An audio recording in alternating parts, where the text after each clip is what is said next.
Well, just a heads up, Bug is already up in my business, even though she doesn't actually like me. So today I wanted to talk, I told you guys we were going to do something spooky. And I'm not great at, acting.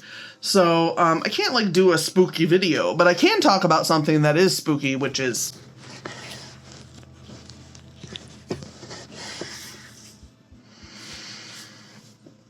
Zug, did you know that I actually, you can go lay here? You want to lay here? Because you're just ruining my shot over and over again. I know, I love you too.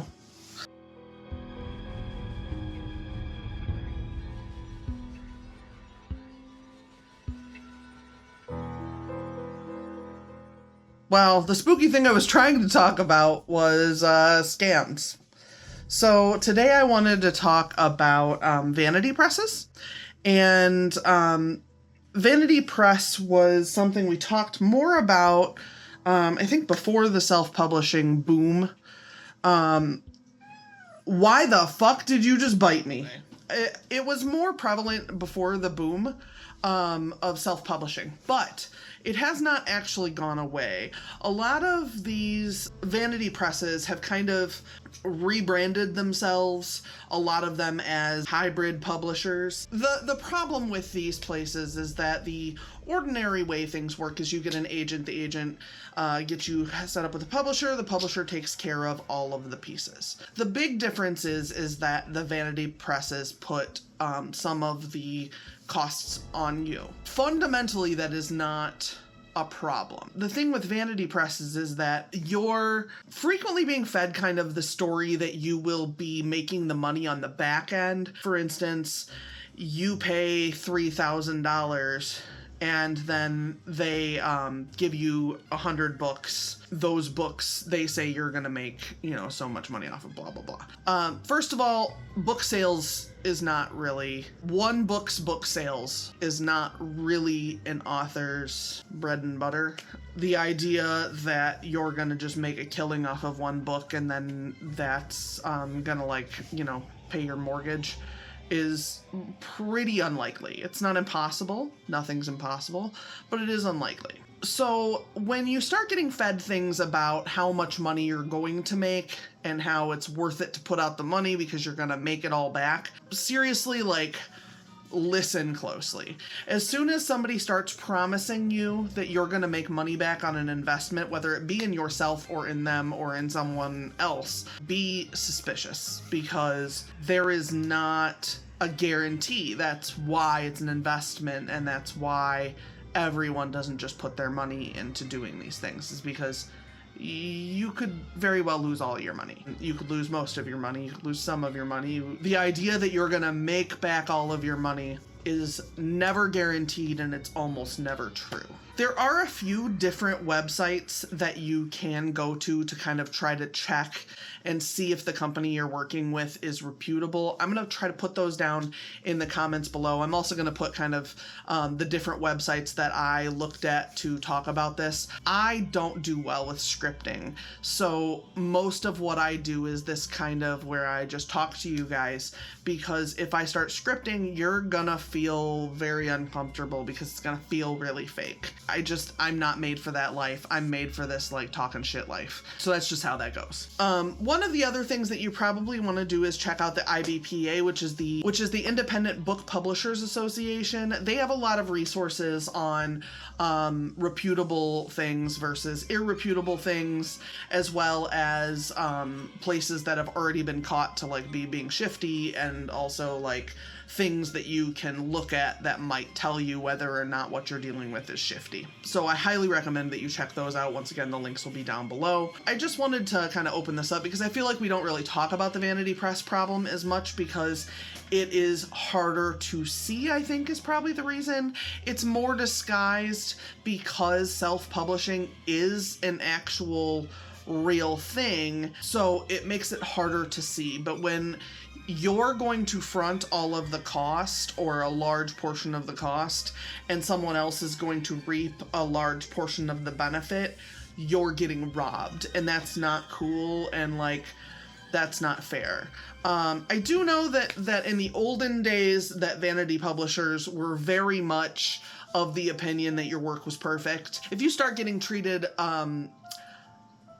like you're a superstar by some person trying to sell you a publishing contract that you're gonna chip in on, be really wary. That is exactly how you get someone and make them feel like they're really important when really they have a piece of work that should have been edited or should have had more work done to it, or you don't have a good enough cover and their book could sell decent. But really what they're trying to do is they're trying to get 50 nickels off of each person rather than trying to get 5,000 nickels off of one. They are happy to pick up the nickels and dimes and say, you know, that funded us, because at the end of the day, they're not putting out the way you are. And keep in mind that on top of the money you're putting out, as soon as you start dealing with one of these companies, your work could end up getting associated with it. So you could end up where your book is known as a vanity book, so that people then are untrusting of it, or people think, you know, that it's automatically not edited, it's not done well, and that actually is a side effect of having used the vanity press. But even if you change it, that might stick to it. So, like, you really want to be careful with that whole thing, because it does make you look bad, partly because the product they put out is inferior. And then you end up with, you know, a ridiculous number of inferior versions of your book that are sitting in your basement gathering dust and were printed on trees that shouldn't have been cut down. In order to save your self-embarrassment, in order to save your people who want to read your books time and energy of reading a shittier version of your book, in order to save yourself from wasting years publishing a book over and over again, I just recommend you do the steps yourself. Because once you start relying on someone else and they start chipping in this way, you're getting really deep into what could be a serious problem. If you're working with a company and that company is actually doing the work and they're actually acting as a publisher, fucking go for it. Like, I'm more power to you. But if you are looking to self-publish and you find a vanity press and you think this will help me, it won't help you. It will not help you.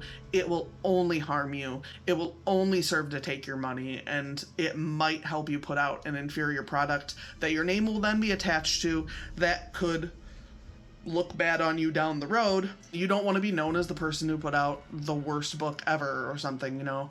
You don't want to put out a book and find out that it was not ready because some big YouTuber read it and did like a review on it, and now it's living in like the ether as the worst book ever or something that some YouTuber read and made fun of for 45 minutes or an hour or 3 hours. Like, you just really don't want to do that to yourself. That's really all I had to talk about that. I think I am going to make this a separate video because it doesn't really feel vloggy.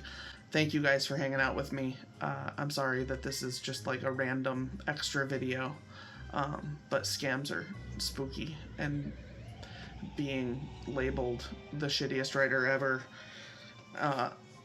is spooky. It's scary!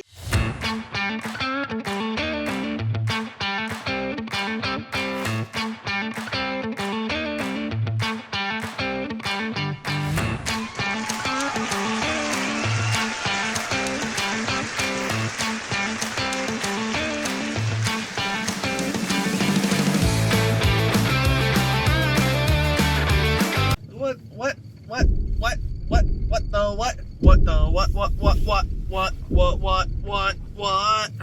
This is the Bat Cat. Bat Cat. Bat Cat. Lore. What you doing, buddy? Bat Cat. You ready? You ready to take on the world? Bat Cat.